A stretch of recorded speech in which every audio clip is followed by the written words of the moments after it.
प्रिय विद्यार्थियों, online classes में एक बार फिर से आपका स्वागत है। पिछले पार्ट में हमने पूर्ण कर्मक क्रिया तक पढ़ लिया था। अब अपूर्ण कर्मक क्रिया पढ़ेंगे। अपूर्ण अकर्मक क्रिया, अपूर्ण अकर्मक क्रिया। देखो, जैसा कि हम पहले शब्द को तोड़ते थे वैसे ही शब्द अब तोड़ना है। मैं बार बार एक बात कहता हूं हिंदी में कि भाई शब्द से अर्थ निकालना यदि हम लोग सीख जाते हैं तो हमारा आधा से ज्यादा काम आसान हो जाता है। तो शब्द से अर्थ निकालना बहुत जरूरी है। तो देखो, शब्द कैसे तोड़ेंगे अपन? ए प्लस पूर्ण प्लस ए प्लस कर्म प्लस के। शब्द टूट गया। ए क्या है? आपको पता है सबको, उपसर्ग। हमने इसकी कई दिन चर्चा कर ली थी। और इस उपसर्ग का अर्थ क्या होता है? नहीं। इस उपसर्ग का अर्थ होता है नहीं। पूर्ण यानी पूरा, फिर ए यानी नहीं, क्योंकि ये भी क्या है? उपसर्ग है और जिसका अर्थ क्या है? नहीं। कर्म यानी कर्म, के यानी क्रिया। शब्द जब हमने तोड़ा तो क्या अर्थ निकल के आया कि ऐसी क्रिया जिसमें क्या नहीं है? कर्म नहीं है और अपना पूरा अर्थ नहीं देती है। कि ऐसी क्रिया जिसमें कर्म नहीं है और अपना पूरा अर्थ नहीं देती है, वो क्या कहलाती है? अपूर्ण कर्मक क्रिया कहलाती है। जैसे अब अपन परिभाषा लिखेंगे, फिर बाद में बात करेंगे। परिभाषा,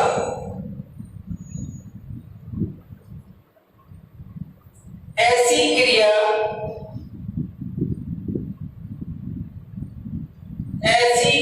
जिसमें कर्म नहीं है,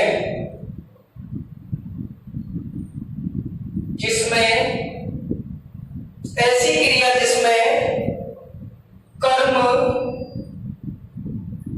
नहीं है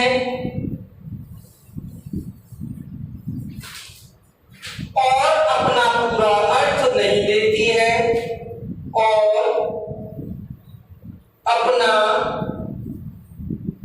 पूरा अर्थ नहीं देती है। पूर्ण अर्थ की प्राप्ति के लिए, पूर्ण अर्थ की प्राप्ति के लिए, पूर्ण अर्थ की प्राप्ति के लिए किसी पूरक शब्द पर, किसी पूरक शब्द पर निर्भर करती हो। पूरक शब्द पर निर्भर करती हो, उसे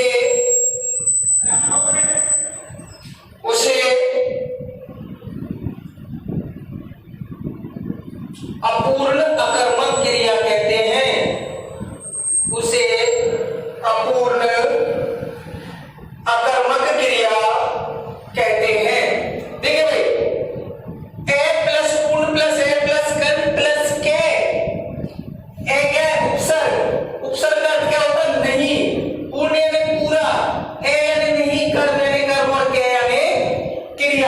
कि ऐसी क्रिया जिसमें क्या नहीं है, कर्म नहीं है।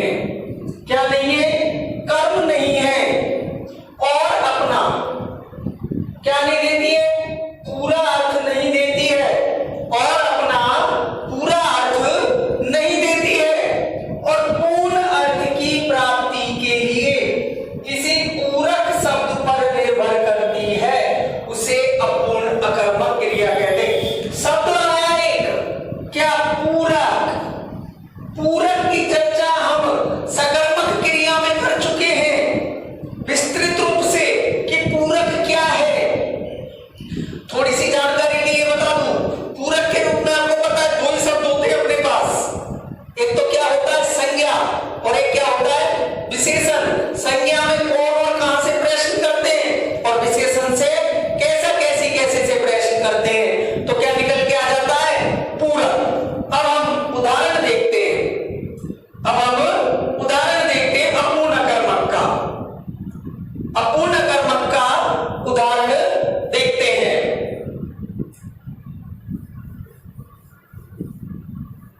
जैसे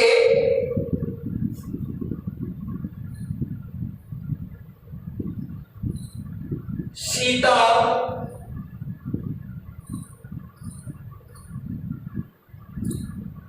गरीब है।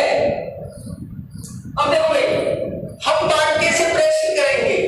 हमारे पास 5 शब्द हैं पूरक निकालने के लिए। क्या निकालने के लिए? पूरक निकालने के लिए। तो हमने प्रश्न किया सीता कैसी है? सीता कैसी है? तो उत्तर निकल के आ गया क्या? गरीब।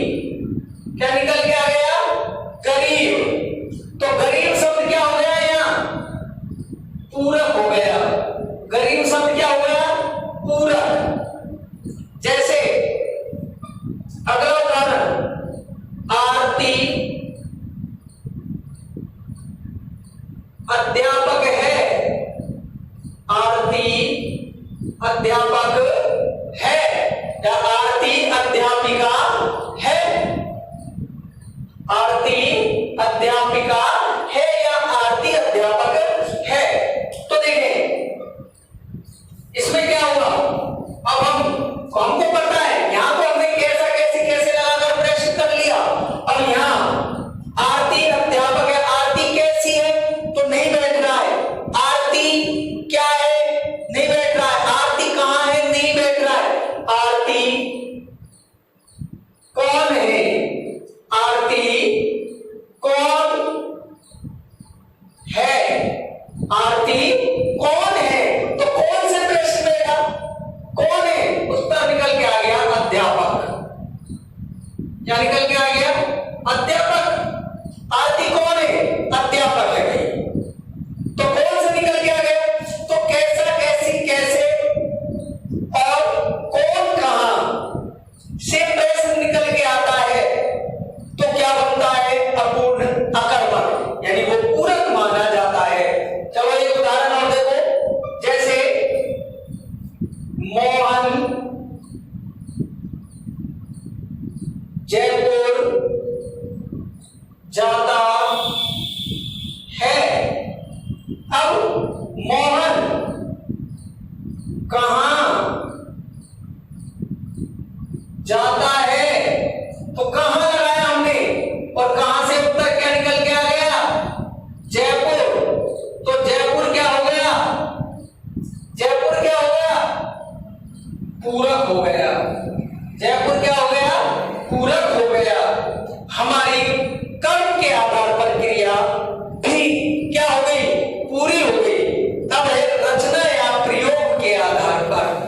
रचना या प्रयोग के आधार पर। रचना या प्रयोग के आधार पर पहली क्रिया है हमारी सामान्य क्रिया। सामान्य क्रिया। सामान्य क्रिया क्या है?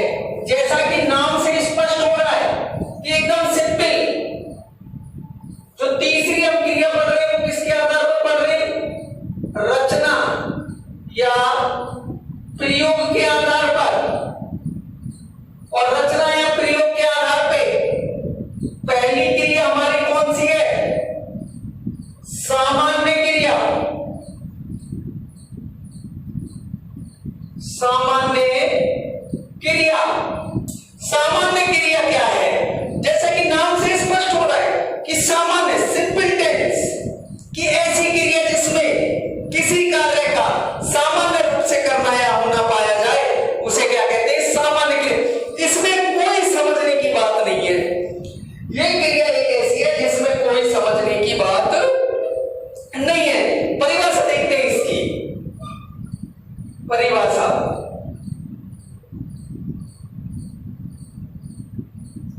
ऐसी क्रिया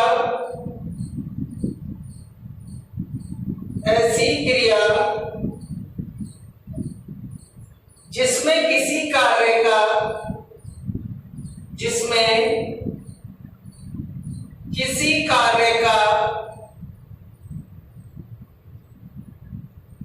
सामान्य रूप से करना या होना पाया जाए। ऐसी क्रिया जिसमें किसी कार्य का सामान्य रूप से करना या होना पाया जाए,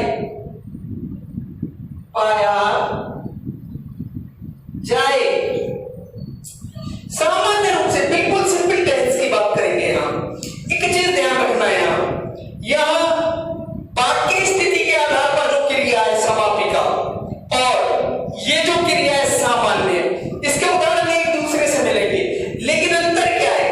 पूछने वाला कैसे पूछेगा कि भाई रचना के आधार पर या वाक्य में स्थिति के आधार पर, तो हमें पता लग जाएगा कि हम किसके आधार पर बतानी है क्रिया। ऐसी क्रिया जिसमें किसी कार्य का सामान्य रूप से करना या होना पाया जाए उसे क्या कहेंगे? सामान्य क्रिया। यानी एकदम सिंपल टेंस, साधारण वाक्य जहां आए वो कौन सी मानी जाएगी? सामान्य क्रिया मानी जाएगी। बिल्कुल साधारण कार्य हो जहां सामान्य रूप से कोई कार्य किया जाए, सामान्य क्रिया होगी। इसमें समझने की कोई बात नहीं है। इसमें अकर्मक भी हो सकती है, सकर्मक भी हो सकती है क्रिया, अकर्मक भी हो सकती है, सकर्मक भी हो सकती है, लेकिन अंतर क्या है? वो कर्म के आधार पे, ये रचना के आधार पे।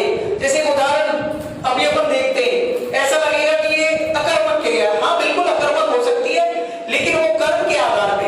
यहां किसके आधार की बात कर रहे हैं हम? रचना के आधार की। जैसे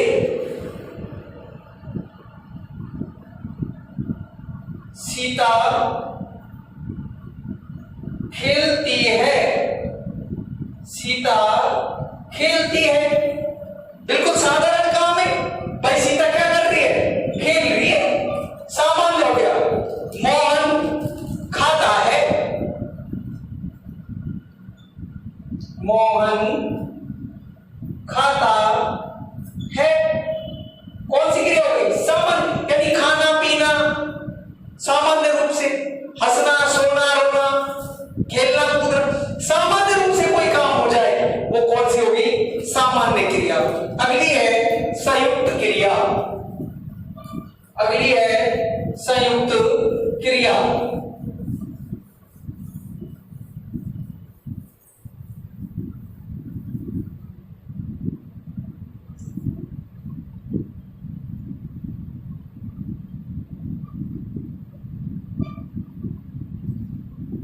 संयुक्त क्रिया। अब देखो जैसा कि नाम से स्पष्ट कि संयुक्त, इसमें क्या है?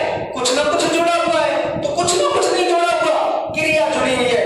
यानी एक से अधिक क्रिया, एक से अधिक क्रिया, कि जब एक से अधिक क्रियाएं आएंगी तो वो कौन सी होगी? संयुक्त क्रिया होगी। एक बार परिभाषा देखते हैं फिर बात करेंगे।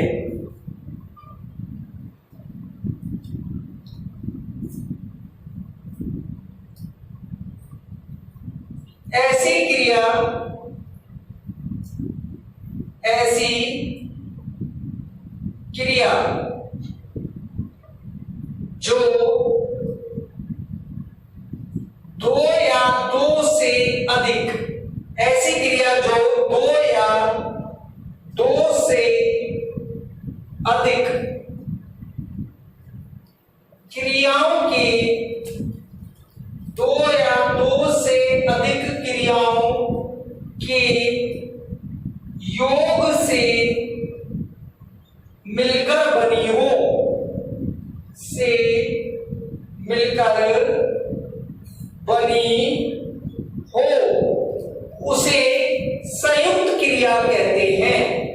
उसे क्या कहते हैं? संयुक्त क्रिया कहते हैं। कि ऐसी क्रिया जो दो या दो से अधिक क्रियाओं के योग से मिलकर बनी हो, उसे क्या कहेंगे? संयुक्त क्रिया कहेंगे। अब दो क्रियाएं आए या दो से अधिक आए, तो जो पहले आएगी क्रिया, पहले जो क्रिया आएगी वो फिक्स है एकदम कि पहले आने वाली क्रिया कौन सी होगी? मुख्य। और उसके बाद जो क्रिया आएगी वो क्या होगी? सहायक क्रिया होगी। वो क्या होगी? सहायक क्रिया होगी। एक बात और बता देता हूं मैं, क्योंकि ये मुख्य और सहायक क्यों आ रही है? क्योंकि ये ना मुख्य और सहायक क्रियाओं को संयुक्त क्रिया का ही भेद माना है। आगे चलकर स्तर के अनुसार देखें तो ये संयुक्त जो क्रिया है उसी का भेद है, ये मुख्य क्रिया और सहायक क्रिया। मुख्य क्रिया और सहायक क्रिया इसी का भेद है, संयुक्त क्रिया का। तो पहले आने वाली क्रिया कौन सी है? मुख्य। और दोबारा आएगी या दूसरी बार आएगी वो क्रिया कौन सी होगी? सहायक। यदि तीसरे नंबर पर भी कोई क्रिया आएगी तो भी वो क्या होगी? सहायक ही होगी। जैसे एक उदाहरण देखें,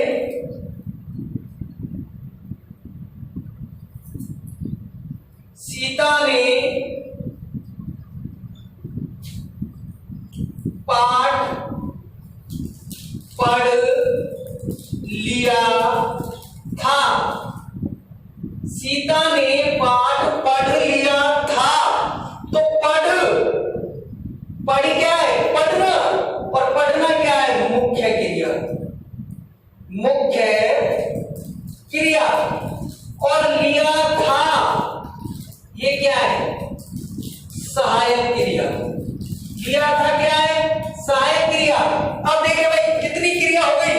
एक तो हो गई मुख्य, एक हो गई सहायक। यानी पढ़ना और लिया था, कितनी क्रियाएं हो गई? दो क्रियाएं हो गई।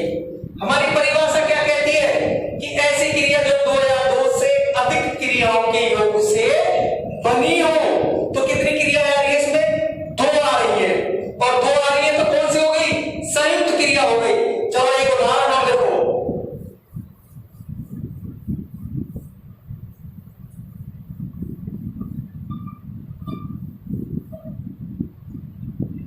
सीता खाना बना चुकी थी।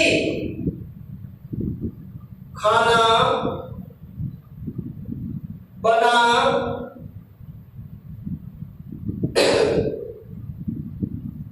चुकी थी। तो एक हो गई बनाना और एक चुकना।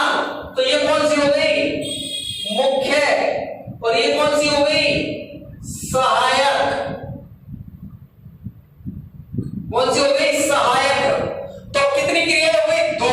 एक मुख्य और एक सहायक। तो कौन सी क्रिया हो गई? ये संयुक्त क्रिया हो गई। कौन सी हो गई? संयुक्त क्रिया। एक उदाहरण हम देखें। चलो, हम जयपुर जाते रहते हैं। हम जयपुर जाते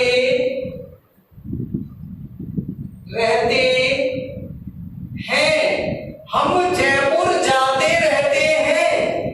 जाना कौन सी क्रिया है? मुख्य। रहते हैं सहायक। तो कितनी क्रियाएं हो गई? दो। और दो क्रियाएं हो गई तो कौन सी क्रिया हो गई? ये संयुक्त क्रिया हो गई। अगली क्रिया है आपकी प्रेरणार्थक। प्रेरणार्थक क्रिया।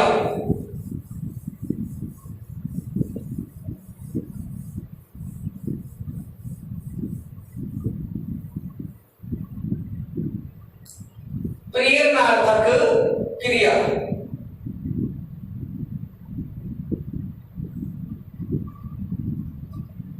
प्रेरणार्थक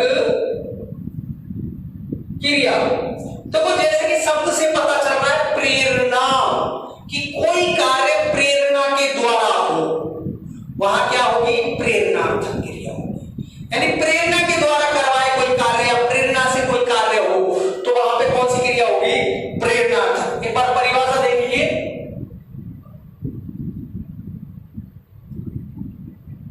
ऐसी क्रिया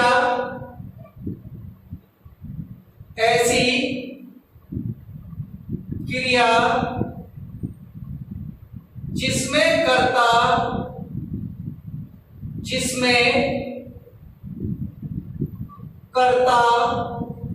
स्वयं कोई कार्य नहीं करता हो, स्वयं कोई कार्य नहीं करता हो। ऐसी क्रिया जिसमें कर्ता स्वयं कोई कार्य नहीं करता हो, बल्कि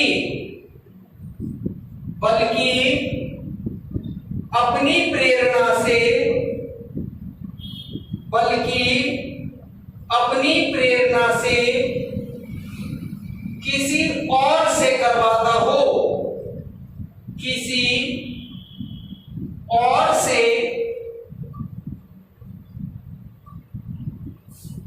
करवाता हो,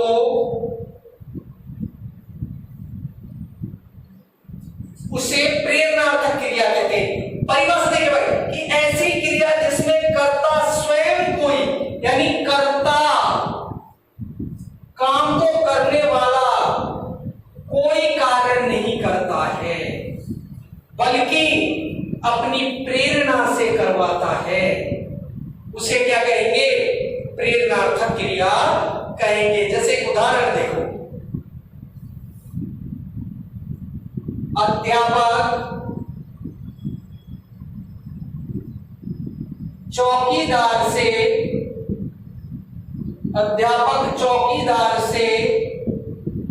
गेट खुलवाता है। अध्यापक चौकीदार से गेट खुलवाता है। अब देखिए, अध्यापक क्या है, यहां कर्ता कोई कार्य कर रहा है, नहीं कर रहा है, बल्कि वह क्या करवा रहा है, चौकीदार से। किससे करवा रहा है, चौकीदार से कार्य करवा रहा है। और कार्य क्या करवा रहा है, गेट खुलवाने का। किसका, गेट खुलवाने का करवा रहा है। यानी कर्ता स्वयं कोई कार्य नहीं कर रहा है, बल्कि किसी और से करवा रहा है। तो यह किससे करवा रहा है, चौकीदार से। देखो सीधी सी पहचान इस क्रिया की। यदि इस क्रिया की पहचान की बात करें हम, तो पहचान होगी क्रिया के अंत में, क्रिया के अंत में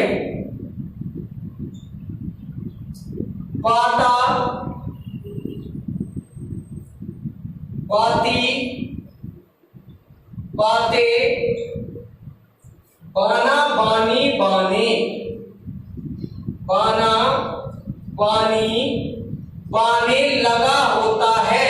क्रिया के अंत में यदि पहचान की बात करें तो क्या होगी, क्रिया के अंत में क्या लगा होता है, बाता बाती बाते, बाना बानी बाने। जैसे उदाहरण देखें,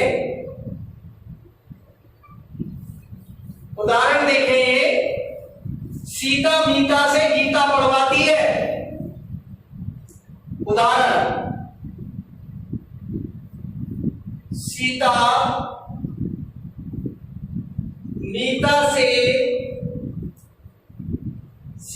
मीता से गीता पढ़वाती है। गीता पढ़वाती है। सीता मीता से गीता पढ़वाती है। क्रिया क्या है, पढ़वाना। अंत में क्या आ रहा है, बाती है।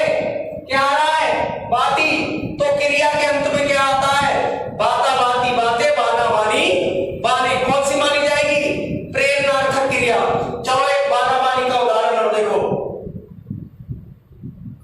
मुझे अपना कोट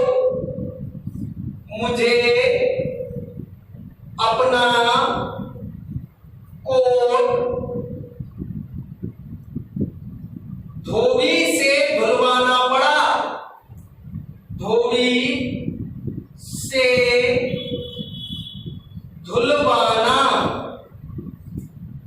पढ़ा। क्रिया क्या है? धुलवाना। क्या आ गया क्रिया के अंत में? बाना। तो क्रिया के अंत में क्या आ जाए? बाना, बानी, बाने, बाता, बाती, बाते। तो कौन सी क्रिया मानी जाएगी?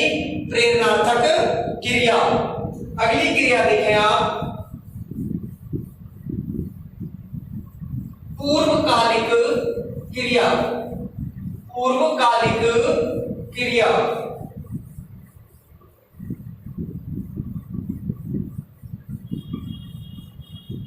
पूर्वकालिक क्रिया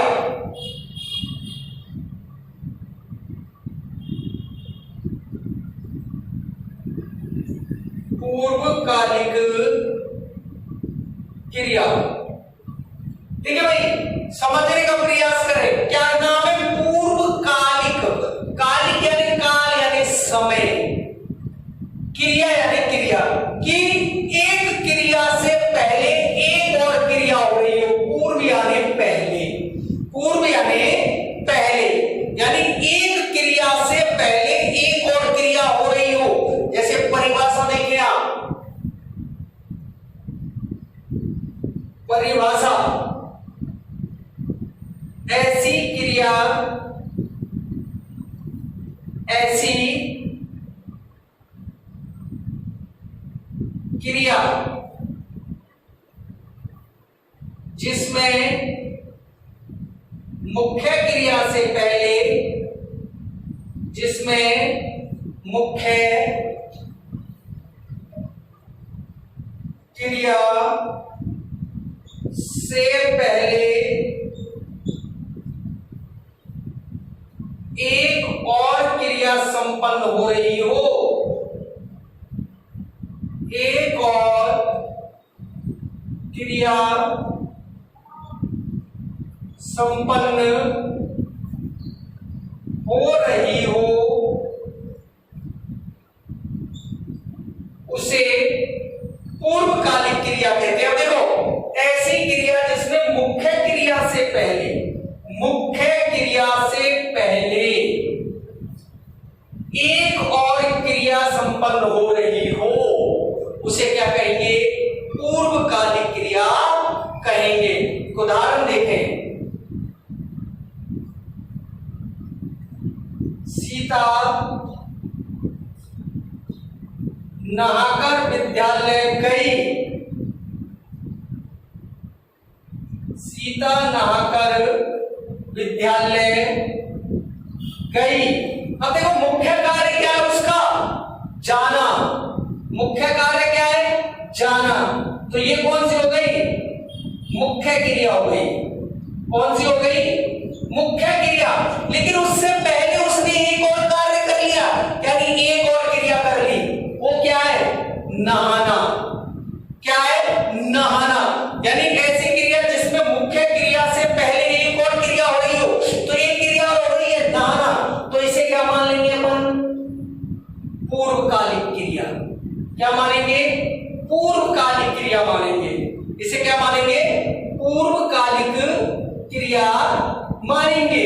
यानी मुख्य क्रिया से पहले एक और क्रिया कंप्लीट हो गई हो या एक और कार्य हो गया हो, तो वो कौन सा हो गया? पूर्वकालिक क्रिया।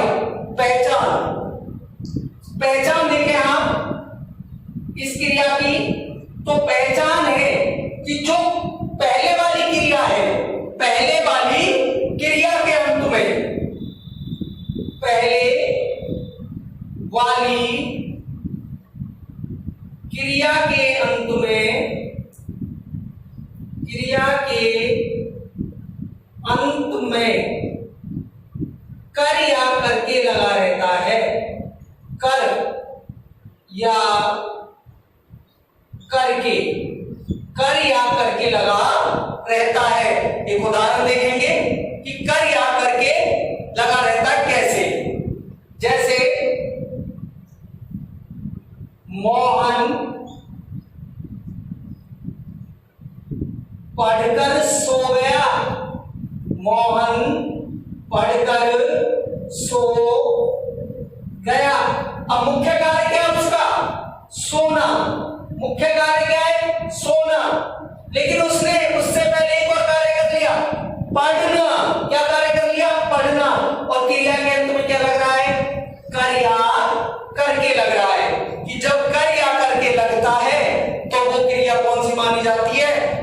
वाली क्रिया मानी जाती है।